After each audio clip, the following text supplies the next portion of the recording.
Hello viewers, स्वागत है आप सभी का मेरे यूट्यूब चैनल स्कूल ट्यूशन गुरुजी में। आज हम बात करेंगे वर्कशीट 61 के बारे में, जो कि 14 सितंबर के लिए जारी की गई है। ये 6 to 8 की बच्चों की कॉमन वर्कशीट है। यहाँ बच्चे अपना नाम लिखेंगे या अपने क्लास टीचर का नाम लिखेंगे। तो जब हम वर्कशीट को पहली नज़र में देखेंगे तो हम पाएंगे कि वर्कशीट के ऊपर और नीचे तीन अलग अलग करेंसी नोट्स की फिगर दी हुई है, चित्र दिए हुए हैं। देखिए, यहाँ 100 का, यहाँ 20 का, यहाँ 200 का। और जब नीचे की साइड में जाएंगे हम तो 50, 10 और 500 का। ये क्यों दिया है, किस लिए दिया हुआ है, ये तो पढ़ने पे पता चलेगा। वैसे ये वर्कशीट आपकी एक्टिविटी बेस्ड वर्कशीट है, क्योंकि इसमें आपको देखने को मिलेगा, समझने को मिलेगा, करने को मिलेगा कुछ। तो आइए जरा देखते हैं क्या कहती है worksheet. India is an ancient country of different cultures and traditions. We are blessed with a beautiful heritage. तो क्या कह रहा है ये? इंडिया एक प्राचीन देश है जहाँ पे अलग अलग तरह के सांस्कृतिक विरासतों को हम अपने अंदर सहेज के रखे हुए हैं, और इन विरासतों को हम एक पीढ़ी से दूसरी पीढ़ी सहज ही, बहुत ही आसानी से और अच्छी तरीके से एक दूसरी पीढ़ी में भेज रहे हैं। आगे कह रहा है, we are solely responsible for preserving the same so that our future generation realize the importance of pride and protection. Heritage is a gift from older generations. तो क्या कह रहा है ये?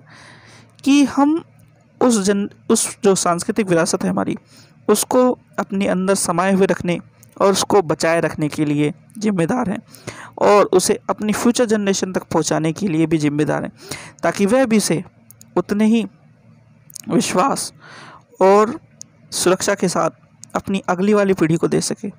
और हेरिटेज ही एक गिफ्ट है जो कि हमें हमारी पुरानी जनरेशन या हमारी पूर्वजों से मिला हुआ है। आगे क्या कह रहा है? To show your love for Indian heritage, observe the Indian currency notes given and explain. तो ये क्या कह रहा है कि आपके इस प्यार को देखने के लिए हेरिटेज के बारे में ऊपर कुछ करेंसी नोट्स दिए हुए हैं, उन्हें एक्सप्लेन कीजिए। तो सबसे पहले बात कर लेते हैं, जो करेंसी नोट इसमें दिए गए हैं। अब लोगों को याद होगा कि नोटबंदी जब हुई थी, उसके बाद जो करेंसी नोट जारी किए गए सबसे पहले वो थे 500 का और 2000 का। जो पुराने नोट थे 500 के और 1000 के, उन्हें नोट को बंद करने के बाद ये वाले 2 नोट जारी किए गए थे। लेकिन धीरे धीरे इन करेंसी नोट्स को बदला जा रहा है, बाकी करेंसी नोट्स को बदला जा रहा है। और हर करेंसी नोट में आपको ध्यान देने योग्य बात है कि पिछली जो साइड होती है, यानी ये जो साइड दिखा रखी है आपको, ये 2 भागों में विभाजित है। पहला भाग है इसका स्वच्छ भारत अभियान। ये हर नोट में मिलेगा आपको, जो नया नोट होगा उसमें हर नोट में मिलेगा। ऐसा इसलिए दिया गया है ताकि आप नोट की भी उतने ही तरीके से कदर करें जितनी कि आप घर में स्वच्छ भारत अभियान को कोशिश कर रहे हैं आगे बढ़ाने की, और अपने आस पड़ोस में। ऐसा इसलिए है क्योंकि एक नोट की कुछ लाइफ होती है, कुछ एज होती है, वो उस एज में उसे इस्तेमाल कर सकते हैं। लेकिन क्या होता था कि हम लोग उसे गंदा कर देते थे और वो उस एज से भी कम चल पाता था। तो इसी को सही तरीके से इस्तेमाल करने के लिए ये स्वच्छ भारत अभियान का लोगो हर नोट में मिलेगा आपको देखने को। ये 3 नोट आपने ऊपर देख लिए, नीचे की साइड में जब चलेंगे हम तो तीनों नोट में आपको देखने को मिलेगा। तो ये स्वच्छ भारत अभियान का लोगो हर नोट में मिलेगा। उसका ये पहला भाग है, स्वच्छ भारत अभियान का जो लोगो है वो पहला भाग है आपका, जो पीछे वाली साइड है उसके 2 भागों में से, ठीक है। और ये आपको पता ही है, हमारे माननीय प्रधानमंत्री जी हैं जो हैं श्री नरेंद्र मोदी जी, उन्होंने ये चालू किया था, ठीक है। तो अब देख लेते हैं पहले 100 के नोट पे क्या लिखा है। जो हमारा 100 का नोट है वहाँ पे क्वींस टेम्पल है, यानी रानी का वाव है। ये पटन डिस्ट्रिक्ट में आता है और पटन डिस्ट्रिक्ट गुजरात में है, ठीक है। फिर अगला है 20 का नोट। 20 के नोट पे जो दिया गया है वो फिगर है आपकी एलोरा की गुफाओं की, एलोरा केव्स की, जो कि औरंगाबाद डिस्ट्रिक्ट में है, महाराष्ट्र में है, ठीक है। फिर है 200 के नोट पे। 200 के नोट पे जो दी गई है इस फिगर, वो सांची स्तूप की फिगर है। सांची टाउन में मध्य प्रदेश में है ये, ठीक है। अगला है आपका 50 का नोट। जो 50 का नोट है आपका, उसमें जो फिगर दी गई है वो है चैरिट ऑफ हम्पी का रथ, जो कि बेल्लारी डिस्ट्रिक्ट कर्नाटका में है, ठीक है बच्चों। फिर अगला है 10 का नोट। जिसमें आपको कोणार्क सन टेम्पल के व्हील की फ़ोटो दी गई है। ठीक है, ये पुरी डिस्ट्रिक्ट उड़ीसा में है। और आखिरी में अगर देखें तो ये है आपका 500 का नोट, जिसमें हमारे आन बान शान के प्रतीक लाल किला, ये रेड फोर्ट को दर्शाया गया जो कि दिल्ली में है। ठीक है बच्चों, ये जो जानकारी दी गई है, मैंने जो आपको जानकारी दी है, आप इससे ज़्यादा जानने की कोशिश कीजिएगा, इंटरनेट पर सर्च कीजिएगा, ताकि आपको उस चीज़ के बारे में, हर बात के बारे में पता चल सके। ठीक है, तो पहला क्वेश्चन देख लेते हैं आप। पहला क्वेश्चन है, what is the name of historical monument on every note and it is in which state, collect information on this. वैसे मैंने आपको बता दी है इन्फॉर्मेशन क्या क्या है, लेकिन आपको एग्जांपल दे रहा हूँ कैसे लिखनी है आपको। आप पहले नोट के बारे में लिखेंगे, तो नोट सबसे पहला हो गया, मान लो 10 रुपये का नोट सबसे छोटा है, तो 10 रुपीज़ आपने लिख लिया। ये है कोणार्क सन टेम्पल में, ठीक है, जो कि ये कोणार्क सन टेम्पल का व्हील है, ये पुरी डिस्ट्रिक्ट में है, और पुरी डिस्ट्रिक्ट है उड़ीसा में। ठीक है, ऐसा आपको इन्फॉर्मेशन लिखनी है, पहले 10 की, फिर 20 की, फिर 50 की, फिर 100 की, 200 की और 500 की। 500 में आपको क्या लिखना है, 500 में आपको लिखना है कि ये 500 रुपीज़ का नोट है, यानी कि सबसे आखिरी में 6, 500 रुपीज़, रेड फोर्ट, और रेड फोर्ट कहाँ है, दिल्ली में। चलिए तो आगे देखते हैं।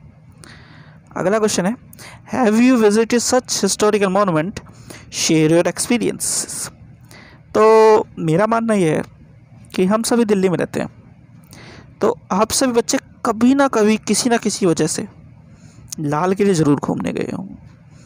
तो एज ए हिस्टोरिकल मूवमेंट जिसमें आप विज़िट किए हों, तो आपको लाल किले के बारे में लिखना चाहिए। तो लाल किले के बारे में आप क्या क्या लिख सकते हैं कि लाल किले में आपको क्या देखने को मिलता है। लाल किले में आपको वह जगह देखने को मिलती है जहाँ पे तिरंगा झंडा फहराया जाता है ना, जहाँ पे हमारे प्रधानमंत्री तिरंगा झंडा फहराते हैं। उसके बाद आपको एक मार्केट देखने को मिलती है, कैसी मार्केट, जो कि लाल किले के अंदर है।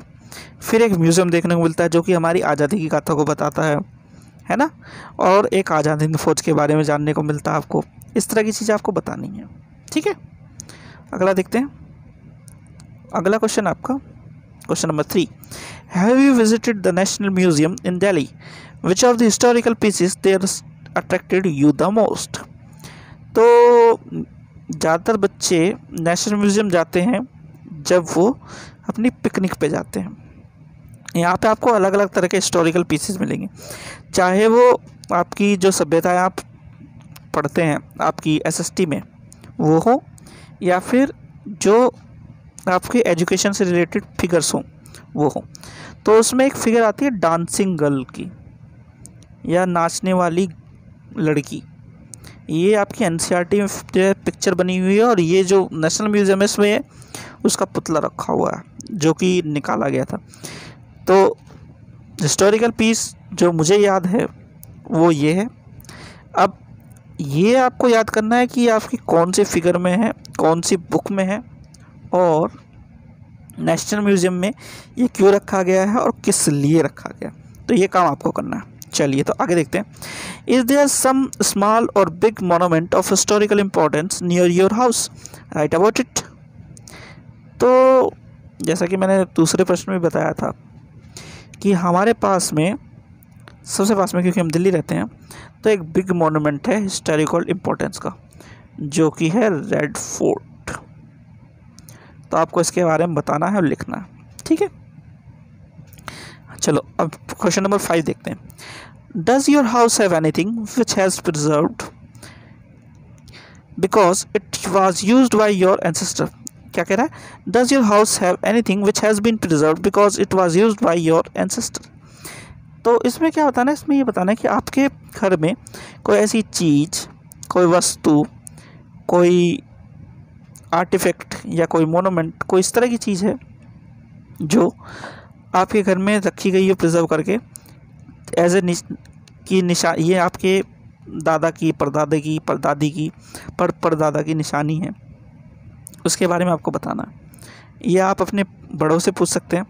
वैसे ये देखने को मिला है कि बहुत से के बच्चों के दादा, परदादा, या वो उनके परदादा या दादी राष्ट्रीय आंदोलन में भाग ले चुके हों, या फिर फ़ौज में रह चुके हों या पुलिस में रह चुके हों या सरकारी विभाग में किसी में काम कर चुके हों या खेती करते हों, तो उनसे जुड़ी कुछ ना कुछ निशानियाँ हम अमूमन रखते हैं।